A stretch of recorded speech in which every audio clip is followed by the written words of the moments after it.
I'll admit it. I'm a quack, a fraud, a phony. I take people's money under the guise that I'm going to cure them, but that's not what happens. If a patient pulls through, luck plays a bigger role than whatever hokey-pokey nonsense I told them. I don't even prescribe meds half the time. Anything that ChatGPT can't diagnose within 2 minutes gets a generic piece of useless advice. A little sunlight will do the trick. Go on more frequent walks. Exercise is key. Need to shed a few pounds? Ozempic.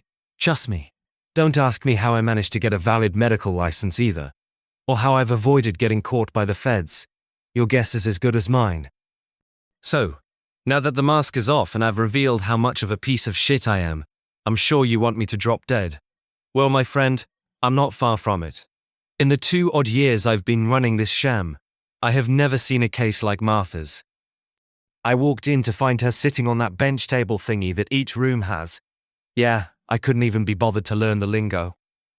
Martha looked up at me with these big doe eyes, scared out of her wits about some illness she was certain would kill her. Typical.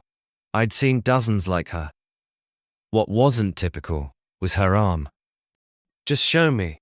I'm sure it's not that bad, I said, pressuring her to remove the gauze she dressed it in. Doc, I don't think that's a good idea.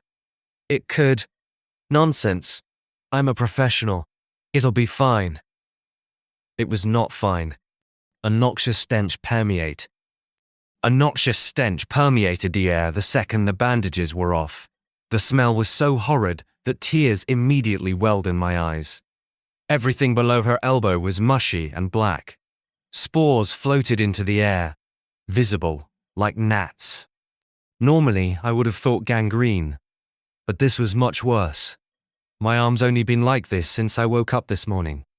That's why I made an emergency appointment. That's all I could make out before her words were swallowed by the voice in my head, shrieking, "Get out now." It didn't have to tell me twice. I started toward the door, hand over my nose. "Doctor, please wait." My heart plummeted.